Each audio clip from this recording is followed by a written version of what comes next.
Pendant des années, les frères Menendez sont croupis en prison, leur cas semblant clos.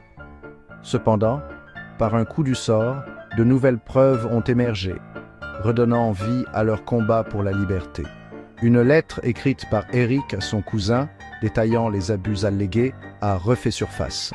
La lettre, écrite quelques mois seulement avant les meurtres, a fourni une corroboration glaçante des affirmations des frères. Renforçant encore leur dossier, Roy Rosello, un ancien membre du boys band populaire Menudo, a fait état d'allégations d'abus sexuels de la part de José Menendez. Les affirmations de Rosello, bien que choquantes, ont ajouté une autre couche de crédibilité aux allégations longtemps rejetées des frères. L'émergence de ces nouvelles preuves, associée à une prise de conscience croissante de la complexité des abus, a suscité un regain d'intérêt du public pour l'affaire. Les frères Menendez, autrefois vilipendés devant le tribunal de l'opinion publique, sont désormais considérés par certains comme les victimes d'un horrible secret de famille. Chapitre 7. La vie derrière les barreaux, réhabilitation et réconciliation familiale.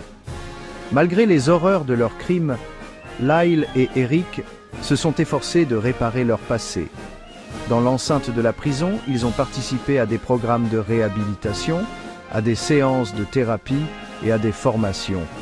Leur transformation, bien que surprenante pour certains, témoigne de leur capacité de remords et de leur désir d'expier leurs péchés. Dans une tournure des événements réconfortantes, Lyle et Eric ont été réunis dans la même prison en 2018.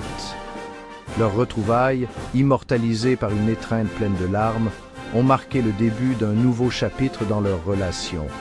Ils sont depuis devenus les plus grands soutiens l'un de l'autre, s'offrant réconfort et encouragement face à l'adversité.